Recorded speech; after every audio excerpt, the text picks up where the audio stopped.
আসসালামু আলাইকুম। SSC ২৬ batch. তোমাদের এই যে সামনে প্রি টেস্ট, টেস্ট এবং বোর্ড এক্সামের জন্যই কমপ্লিট একটি সাজেশন রসায়নের। রসায়নের কমপ্লিট একটি সাজেশন। এই সাজেশনটা এত তাড়াতাড়ি এবং আগে দেওয়ার কারণ হচ্ছে তোমরা যদি এখন থেকেই পড়ে রাখো এবং শেষ করে রাখো তাহলে তোমাদের বোর্ড এক্সাম থেকে শুরু করে স্কুলের যে পরীক্ষাগুলো হয় সেগুলোতে তোমরা শতভাগই কমন পাবা। ধরে রাখো ১০০% এই টপিকগুলোর ভিতর থেকে তোমরা প্রশ্ন কমন পাবা। হুম আচ্ছা, তো আরেকটু যদি আমি খেয়াল বলি তোমাদের, দেখো এই যে এখানে রসায়নের সৃজনশীল মনে রাখতে হবে, এটা কিন্তু শুধুমাত্র সৃজনশীল প্রশ্নের জন্য এই সাজেশনটা। তো সৃজনশীল প্রশ্নের জন্য পুরা টপিক বা পুরা বই শেষ করে পরীক্ষার হলে গিয়ে পরীক্ষা দেওয়া অনেক কষ্টকর হয়ে যায়, সেটা স্কুলের পরীক্ষা হোক বা বোর্ড পরীক্ষা হোক। তো কিছু কিছু প্রশ্ন বা টপিক যদি বাছে বাছে আমরা পড়ে যাই বেছে বেছে, তাহলে দেখা যাচ্ছে যে আমাদের সিলেবাসটাও শেষ করতেও সুবিধা হয় এবং পরীক্ষায় ভালো একটা প্রস্তুতি নেওয়া যায়। তার জন্য আমাদের এই সাজেশনটি।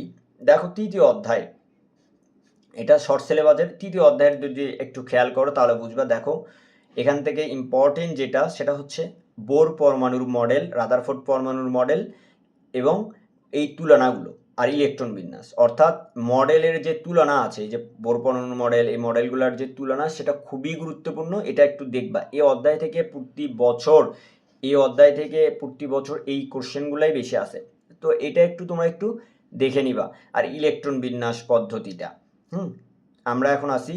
দেখো পর্যায় সারণী অর্থাৎ চতুর্থ অধ্যায়, এখান থেকে সবচেয়ে যেটা ইম্পর্টেন্ট মৌলের পর্যাবৃত্ত ধর্ম, ওই যে ইলেকট্রনের আসক্তি, তারপরে হচ্ছে এই যে ইলেকট্রনের আসক্তি, তড়িৎ ঋণাত্মকতা, এই যে যেটা আছে না, তারপরে হচ্ছে হলো আকার, পারমাণবিক আকার যেটা আছে, এই টাইপ কোশ্চেনগুলো খুবই ইম্পর্টেন্ট। পড়লে এটা সকল বোর্ডে এবং স্কুলের পরীক্ষাতে এগুলো থেকেই কোশ্চেন করে। যদি প্রশ্ন মান উন্নত হয় তাহলে অবশ্যই এখান থেকে প্রশ্ন থাকবে। স্ট্যান্ডার্ড মানের প্রশ্ন করতে গেলে।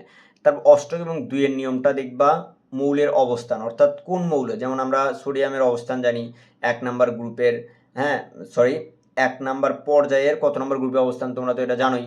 তৃতীয় নাম্বার পর্যায়ের ১ নাম্বার গ্রুপে অবস্থান করতেছে। এইভাবে যেটা আছে এই জিনিসটা একটু পড়তে হবে। আমরা যদি আরেকটু খেয়াল করি ভাইয়া, দেখো তাহলে এই যে ৫ অধ্যায়ের ক্ষেত্রে ৫ অধ্যায়ের যে জিনিসগুলো চিত্রসহ, ওই যে আয়নিক সমযোজী বন্ধন আছে না, চিত্রসহ এই যে তোমার কার্বন, মিথেনের, এই যে মিথেন, তারপরে পানির, তারপর সোডিয়াম ক্লোরাইডের এটা আয়নিক বন্ধন, কোনটা সমযোজী বন্ধন, চিত্র সহকারে অর্থাৎ যেটা ডায়াগ্রাম বলা হয়। ওই খুবই ইম্পর্টেন্ট। ওই কোশ্চেনটা একটু ওই টাইপ কোশ্চেনটা তোমরা একটু পড়বা বোর্ড বই থেকে অবশ্যই। এসএসসি ২৬, এই যে ২৬ ভাইরা তোমরা এখন থেকেই সাজেশন দেখে পড়ালেখা শুরু করে দাও, কারণ দেখছো তো এবারে রেজাল্টের অবস্থা কেমন।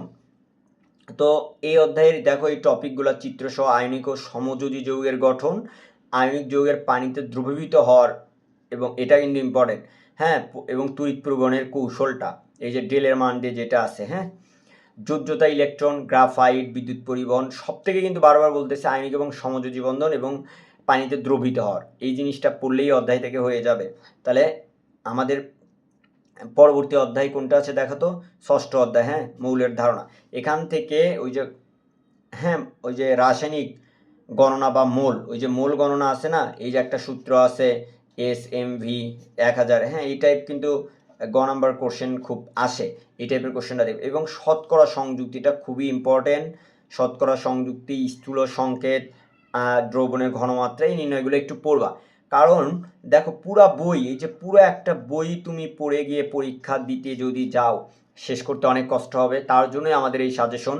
সৃজনশীলের জন্য তোমরা বোর্ড বই থেকে বা তোমরা বোর্ডের প্রশ্নগুলো, এই টপিকগুলো যদি বেশি বেশি প্র্যাকটিস করো তাহলেই হয়ে যাবে, আমি আশা করতেছি।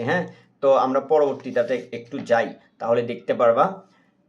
৭ অধ্যায়টা একটু দেখো। ৭ অধ্যায়, বিক্রিয়ার কোনটিতে জারণ ঘটেছে, অর্থাৎ জারণ বিজারণ যে বিক্রিয়া আছে না, এই যে তোমাদের হচ্ছে হলো জারণ বিজারণ যে বিক্রিয়াগুলো আছে, এই টাইপ কোশ্চেনগুলো একটু দেখবা তাহলে হবে। এই যে অদক্ষেপণ বিক্রিয়া, এটা ইম্পর্টেন্ট।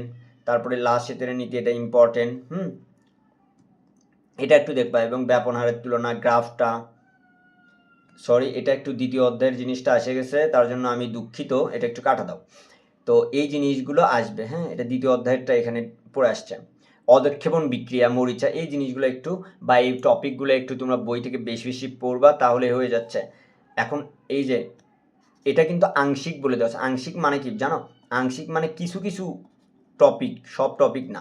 হ্যাঁ, তার মধ্যে দেখো বিক্রিয়া, অ্যালকিনের সংযোজন, যে অ্যালকিন, অ্যালকেন, অ্যালকাইন, এই টাইপ নামকরণগুলা, বিক্রিয়া পলিমারকরণ যেটা জৈব অ্যাসিড, অ্যালকোহল, অ্যালকোহলের ব্যবহার, এগুলা ভাই, এগুলা যদি তোমরা এখন থেকে শেষ করো, আমি সোহেল স্যার তোমাদেরকে 100% গ্যারান্টি দিচ্ছি এগুলা থেকেই সিকিউ, এগুলা থেকেই আসবে। তুমি সেটা স্কুলের পরীক্ষা দাও, ইভেন তুমি বোর্ড পরীক্ষা দাও, যেটাই পরীক্ষা দাও ভাইয়া, এগুলা থেকেই কোশ্চেন আসবে, প্রতি বছর আসতেছে। তো এই টপিকগুলো এখন থেকেই তোমরা পড়া শুরু করে দাও, আশা করতেছি এর ভিতরেই তোমরা কমন পাবা। সো এরকম আরও ভিডিও পেতে আমাদের যারা ইউটিউব থেকে দেখতেছো, ইউটিউব চ্যানেলটি সাবস্ক্রাইব করে দিও, ফেসবুক পেজ এবং আইডি যেটা থেকে দেখতেছো ফলো দিয়ে দিও, এবং টিকটকেও ফলো দিয়ে রাখো যদি টিকটক থেকে কেউ দেখে থাকো। অবশ্যই এরকম আরও সাজেশন আমার এই আইডিতে, পেজে, ইউটিউব চ্যানেলে আপলোড করা হবে, যা পরীক্ষার জন্য খুবই গুরুত্বপূর্ণ। এগুলো পেতে এখন থেকেই আমাদের সাথে জয়েন হয়ে থাকো, এবং আমাদের মেসেঞ্জার গ্রুপ, হোয়াটসঅ্যাপ গ্রুপে জয়েন হয়ে যেতে পারো।